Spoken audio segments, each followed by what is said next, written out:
single one of us is born with a desire to be great, to matter in life, to really make a difference, to leave the world better off than we found it. You'll never meet someone who just kind of wants to be a carbon footprint in life. Nobody wants to take up space. Nobody just wants to kind of go through life, buy a house, accumulate a bunch of stuff, and retire with no after effect, no legacy to leave behind. If you ask a child, for example, a little one, 4 or 5 years old, what do you want to do when you grow up? What do you want to be? No small children say, I want to be an accountant when I grow up. No, you won't find many children who say, I want to work HR when I grow up, be a sales rep, go into insurance. Kids don't say that kind of stuff. And there's nothing wrong with any of those careers. Those are fabulous careers, and you can absolutely serve God in those things. But that's not the kind of stuff that kids say when they dream about the future. No, they say stuff like astronaut, or I want to be a fireman, a police officer, a ballerina. Ninja is a popular one amongst kids I talk to these days, as is rock star. I wanted to be a zookeeper when I was a little boy. I was a strange child. But my point is that, as kids, we all have this desire to be great, to do something in life. Think with me for a moment about the mythology of modern day American culture. And you might be thinking, we have mythology? Oh yeah, we do. It's just instead of it being about Hercules and Zeus and Poseidon, we have Batman and Superman and Thor and the Avengers. And instead of Homer's Iliad, we have comic books and superhero movies of all kinds. And superheroes, every single superhero to a T, for the most part, are human beings with special powers who defend the weak and save the world and often wear tights in the process, which is the most important part. And every superhero story is formulaic to the core and predictable. Yet as a culture, we eat that stuff up. Iron Man 3 was the highest grossing film in this last year in 2013. Why are we so into tales of heroes in this culture? Because mythology taps into our humanness. In fact, I'd argue that desire in every single one of us to be great was put in you by God himself. After all, the scriptures teach we're made in God's image, to partner with him in ruling over, taking care of the earth. We were made to join God in his great kingdom work with our lives. The problem is this desire in all of us to be great, which in its embryonic, innocent state is a beautiful desire. That desire gets warped and bent out of shape by the human ego. From a desire to serve the weak into a desire to be served by the weak. From a desire to do something great into a desire to be thought of as great by other people.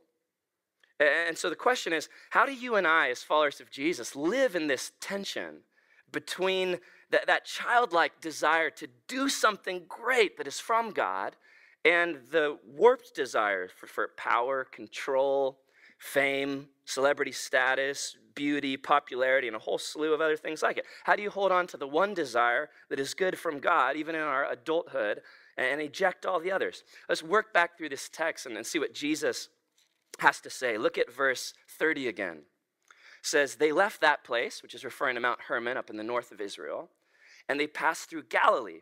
Jesus did not want anyone to know where they were because he was teaching his disciples. So at this point in Mark's gospel, Jesus is actually gearing up to go to Jerusalem, and in doing so, to die. But first, he has some stuff he still wants to teach his disciples. For example, look at the end of verse 31. He said to them, the Son of Man is going to be delivered into the hands of men. They will kill him, and after 3 days, he will rise. Now, this is the second of 3 passion prophecies that Jesus gives about himself in the Gospel of Mark. And in all 3 of the prophecies, Jesus is crystal clear. He tells the disciples, I'm going to go to Jerusalem to die, and then I'm going to rise again from the dead. But, verse 32, but they did not understand what he meant, and they were afraid to ask him about it. So the disciples, they just don't get it. Whenever Jesus talks about how he needs to go suffer and he's going to die and raise again, they don't get it. Why? Well, for many reasons, in part because a suffering Messiah who would die at the hands of Rome and then come back from the dead was so far outside the first century framework of what they were expecting the Messiah, the anointed king of Israel, to be and do, that it just seemed nonsensical and absurd that Jesus would claim to be the Messiah and yet say, but I have to go suffer and die.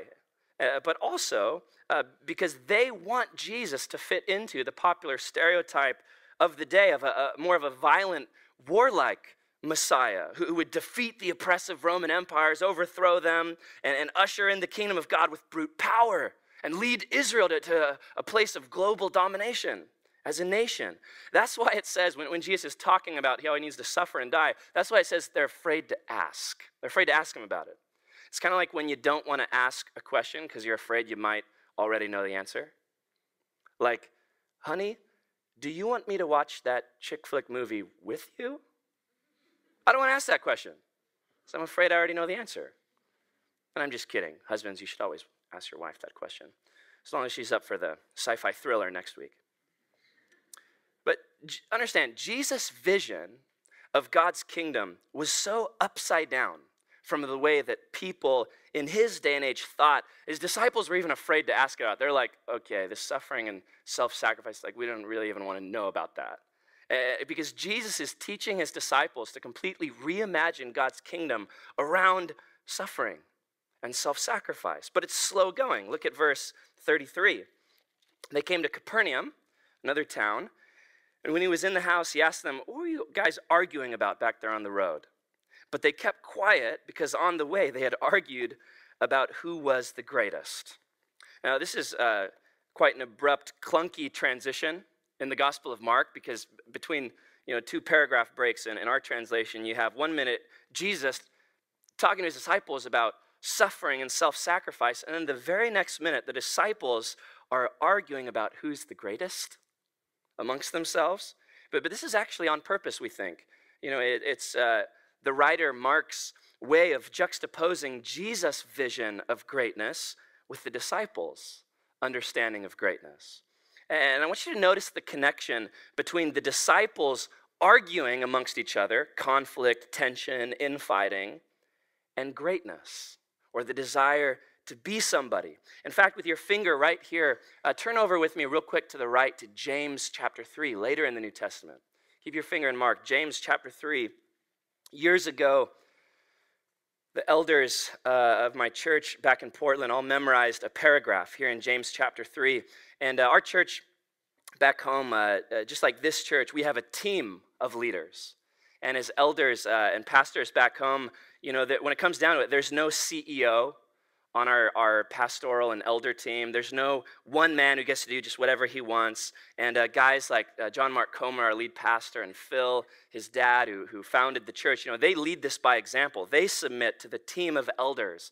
So each of us who lead, each of us leaders, we're in authority, but we're also under authority. And we work together as a team, much like you guys have an amazing team of leaders here who work together closely as a team. And on our team back home in Portland, most of our team is made up of type A leaders.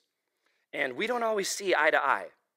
The other guys on our leadership team don't always agree with my opinions 100% of the time, shocking as that may seem. And this paragraph here in James was a great turning point in the history of the elder team at our church. This is something that James writes. He says, "Who is wise and understanding among you? Let them show it by their good life, by deeds done in the humility that comes from wisdom. But if you harbor bitter envy and selfish ambition in your hearts, do not boast about it or deny the truth. Such wisdom does not come down from heaven, but is earthly, unspiritual, demonic. For where you have envy and selfish ambition, there you find disorder and every evil practice." So when it comes down to it, this passage in James is essentially a warning against two things for followers of Jesus: envy and selfish ambition. Envy is when you covet another person's story or another person's position in life, where you look at another person and you think, I want that life. or I want that thing that they have. And envy is a vicious cycle because, and those of you who have been living for a while by now have found this out, but envy can be so poisonous because the truth is, in life, there will always be somebody else out there around you who's better than you. There'll always be someone else in life who's smarter than you, more educated than you, more successful than you, more well-known than you. And most of us don't compare and contrast ourselves with people behind us in life, unless you're kind of demented and that makes you feel good about yourself. But we tend to compare and contrast ourselves with people out ahead of us who have achieved more than we have, according to our understanding in life. We look at the more successful in us, the better looking than us, the more talented than us around us. And some of the most dangerous thoughts that you and I could ever think as human beings begin with the words, if only I could just ... If only I could just have what that person has. If only I could, just be in that person's leadership position. Like only I could have the opportunities that that person is getting. And the problem is, you'll always live in somebody else's shadow in life. And that's why envy just sucks the joy right out of life. Because rather than enjoying who you are and what you do and the role that God's given you right now in life to be faithful with, and the blessings that are spread out in front of you. Instead of enjoying all of that, you spend your time coveting things you don't have and being jealous of somebody else's story. And I wish I was married like so-and-so, or beautiful like her. Wish I was as cool as Tony Pilata. Or wish I was as well-liked as Don. Wish I could grow a beard like Daniel. And I want you to think about it this morning. Who's the person in your life who you're jealous of right now? Who's a person in your life who you might envy in some certain way? Stop and think about that. You have to watch out for that. It's very destructive, envy. And another thing that James warns about is selfish ambition. That's the second thing here. And selfish ambition is the desire to put yourself, your needs, and your wants ahead of others. And there's nothing wrong with ambition. In and of itself, ambition can be a great thing. It's the selfish part that really messes this up.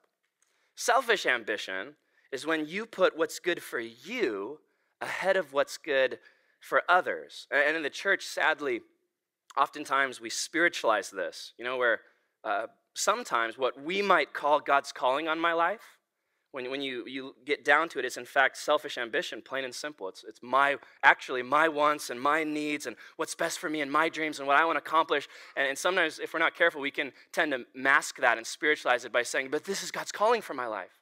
This is what he wants for me too. And pastors aren't exempt from that at all. But where you have these two things, envy and selfish ambition, you have disorder, James says, conflict, people mad at each other, hurt feelings, weirdness in relationships. And so as elders back home, as leaders, we've realized that 9 times out of 10, whenever there's conflict, at the root, in one of us or in all of us, there's some kind of envy or selfish ambition. And the same is true when you encounter conflict in all of life, in your family, when you experience conflict in your work environment with coworkers, or in your missional community, your church, your marriage. Those of you in the room, those of us who are married, nothing can kill a marriage like selfish ambition, where you start thinking, about how your spouse is meeting your needs or not meeting your needs, and they're not making me happy or giving me what I'm wanting and what I'm needing right now, instead of thinking about how can I lay down my life to love and serve my spouse. Right? Envy, selfish ambition, a very harmful thing. So back to Mark, in the Gospel of Mark, chapter 9, you have this glaring juxtaposition that Mark the writer gives us between Jesus and his way of suffering and self-sacrifice and the disciples arguing about which of them is the greatest. And watch what happens next. Look at verse 35. It says, sitting down, Jesus called the 12 and said, anyone who wants to be first must be the very last and the servant of all. Now this verse is fascinating to me. First of all, I find it very interesting because Jesus here, he doesn't rebuke the disciples for their desire to be great. Did you catch that? But instead, he redefines greatness for them. Jesus doesn't say, you guys desire to be great? Well, you selfish jerks, stop it. He doesn't say that.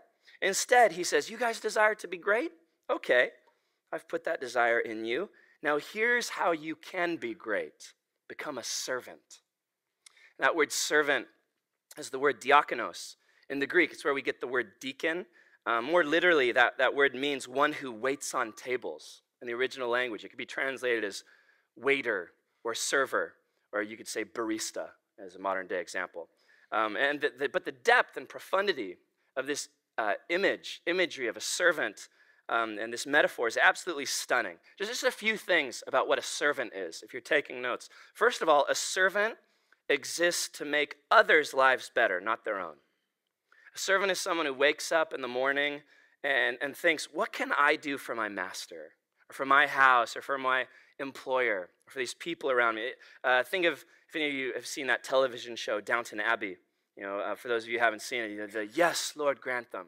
Right? That's what a servant is, someone who's here to serve people around them to make their lives and their situation better. But secondly, a servant is someone who's hardworking.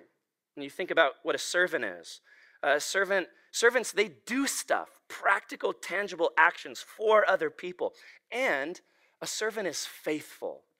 A servant is faithful for years, for decades at a time. And that's something that in particular, my generation, the younger generations right now, in particular millennials, unfortunately don't know very much about. Because we live in a culture of excitement.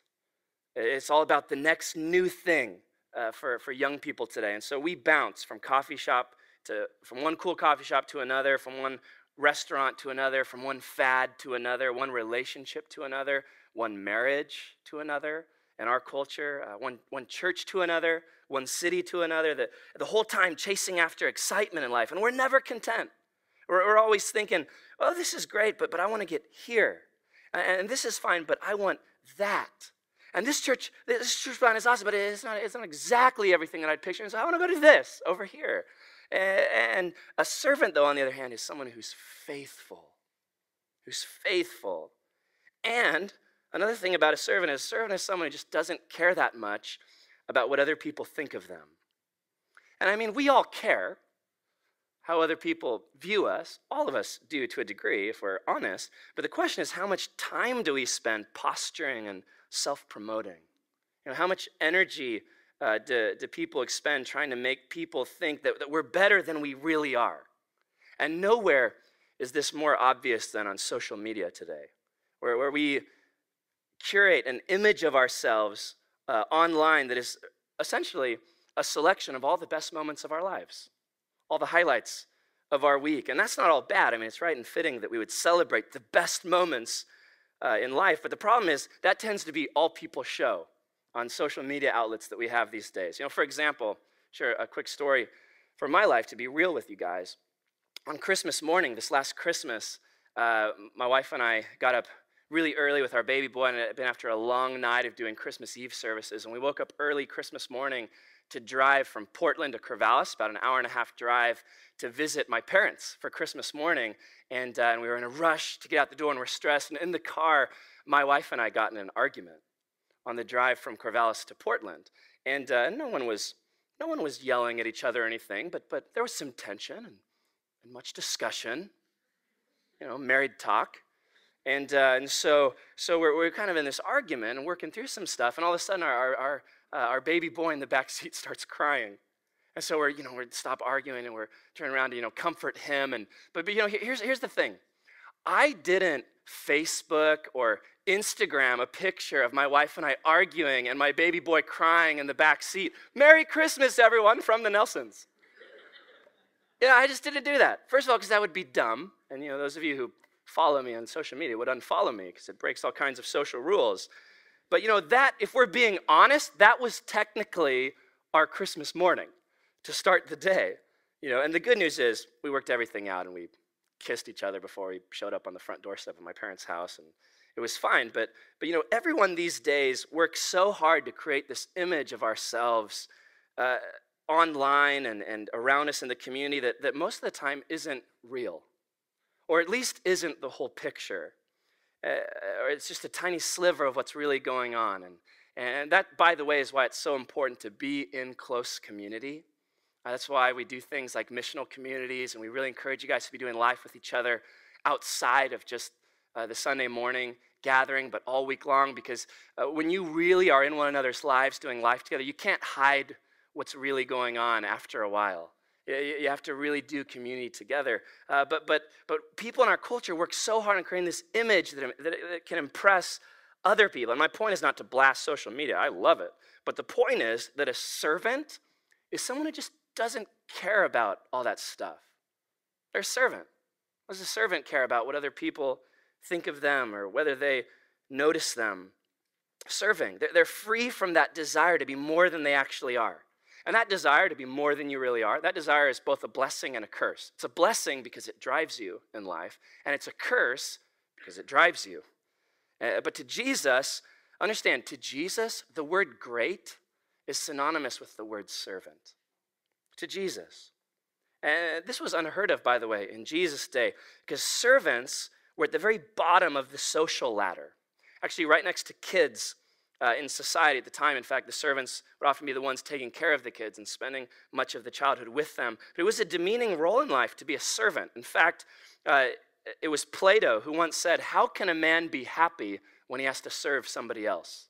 Plato said that. And that was a kind of the popular ethos of the day. But Jesus says the way to happiness is through serving other people. And even today, most of us, we want to be great so that other people will serve us.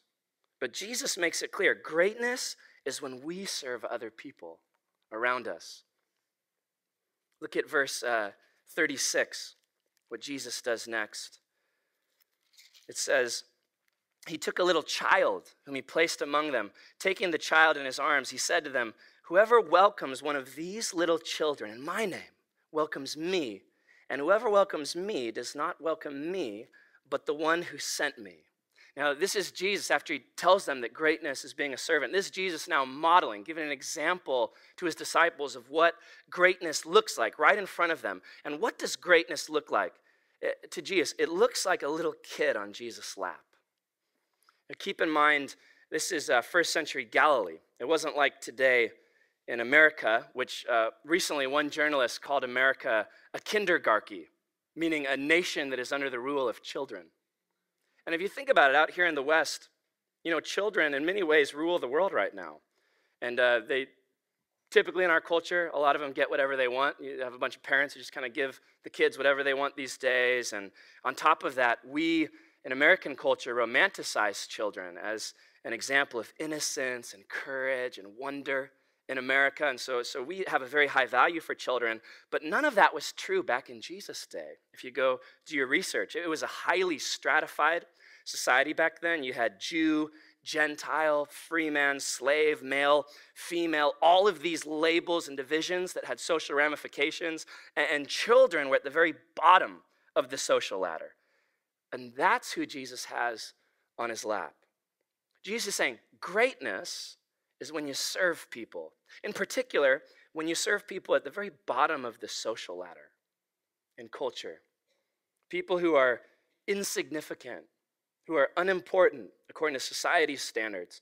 Modern day examples of this would be the homeless, or kids in the foster care system, or the elderly in our culture, the orphaned in our world, the poor, the widowed.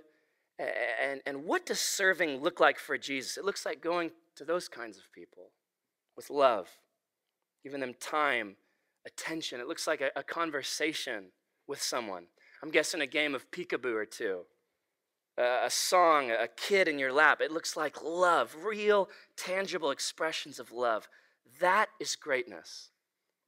You guys know some of the greatest people in this church are the ones who aren't in this room right now because they're in these two hallways in the kids' classes, serving our kids so that we could be in here hearing a sermon and worshiping.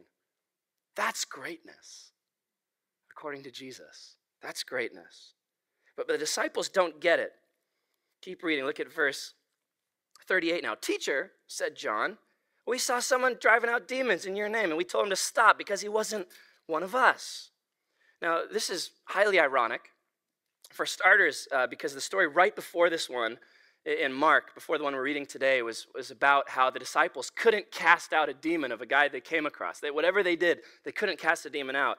And so now here they are rebuking this random guy for doing something they couldn't even do themselves, the story right before this. Not the brightest idea, kind of hypocritical. But secondly, that last line in there that John says in verse 38, when it says, he was not one of us, that could be better translated from the Greek. He wasn't following us, John says. So this guy that he's referring to actually is following Jesus, which Jesus clears up in the next verse. He just wasn't following the disciples, John and James and the guys. And look at what Jesus says in verse 39. He says, do not stop him. He said, for no one who does a miracle in my name can in the next moment say anything bad about me. For whoever is not against us is for us. And that was actually a well-known proverb of the day that Jesus is quoting from Cicero. When he says, whoever is not against us is for us. It's kind of Jesus' way of saying, hey, everybody knows this. You guys have this saying. And then he says in verse 41, truly I tell you, anyone who gives you a cup of water in my name, because you belong to the Messiah, will certainly not lose their reward.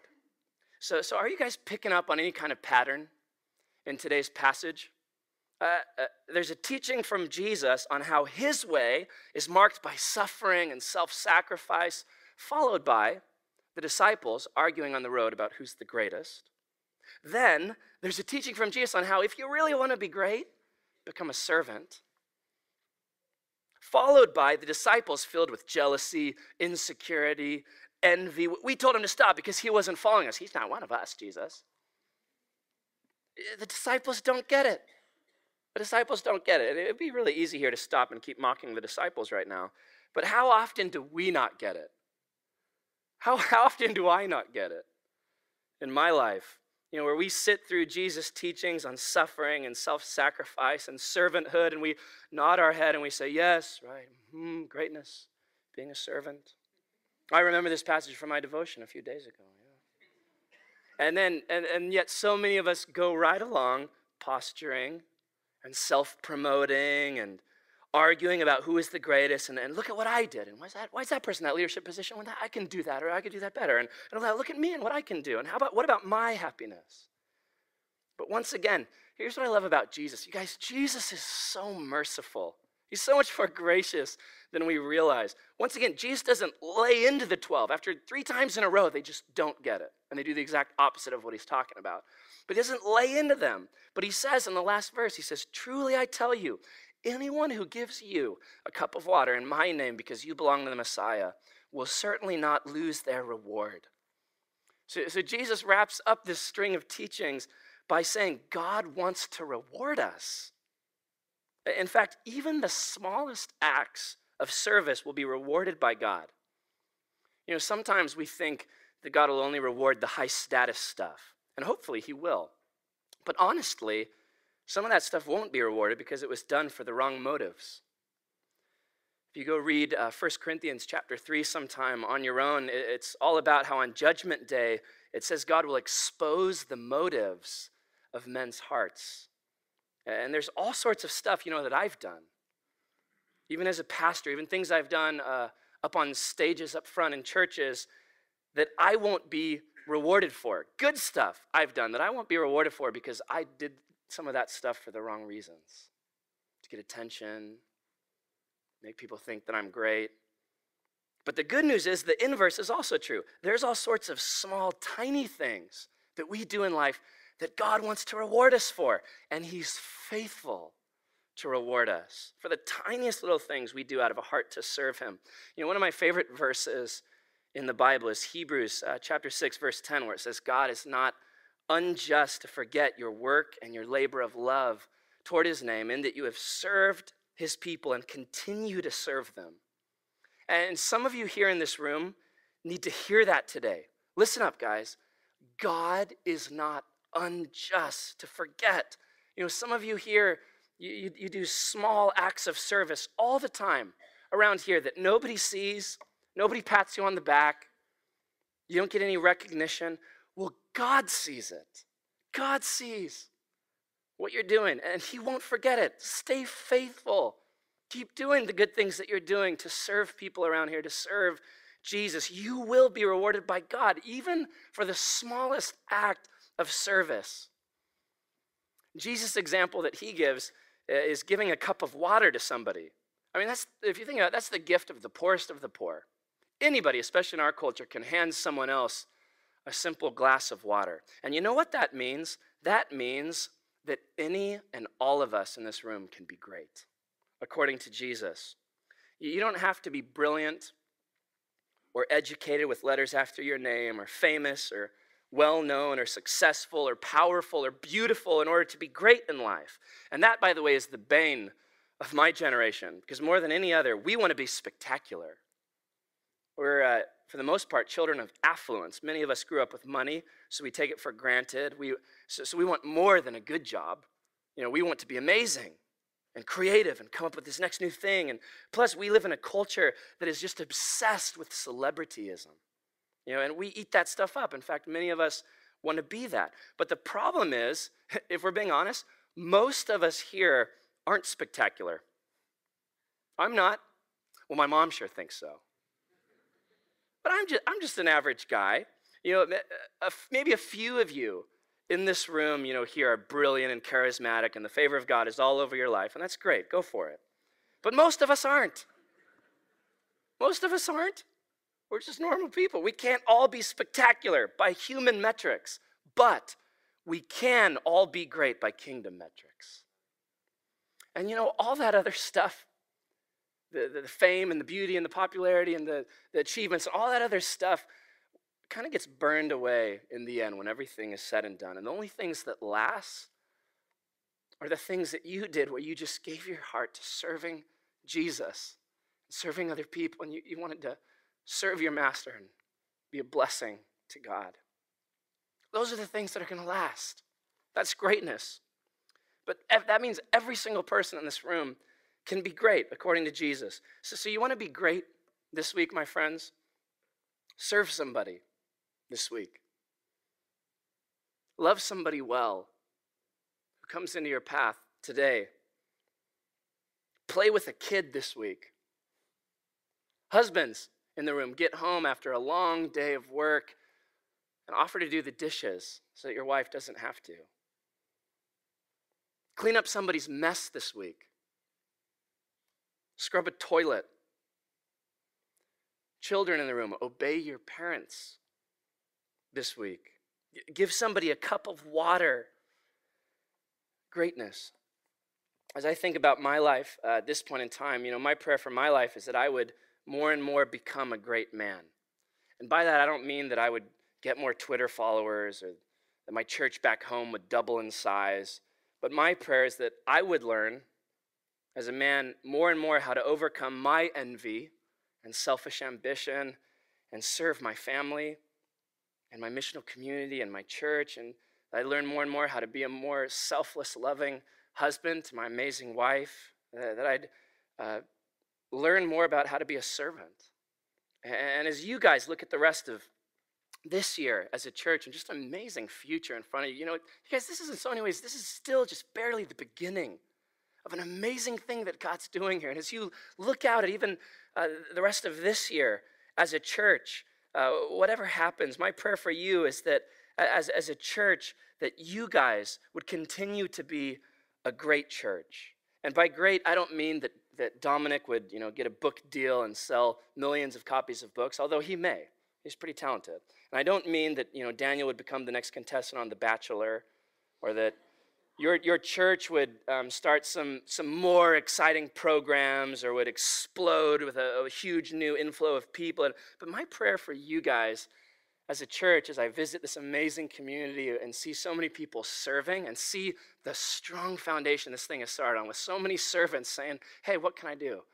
My prayer for you guys is that you guys would continue to be a church that serves this city, and Cary and Raleigh and the Research Triangle well, that identifies the types of people in your area, on your street, in your life who are marginalized, who are outcasts and looked over and ignored in this culture over here, and that you'll go to them with the love of Jesus as a church and serve them and spend time with them, and that we'll see more and more people serving in this church as it continues to grow, and that in this area, that you would be known as a church who serves and is a blessing to the surrounding areas.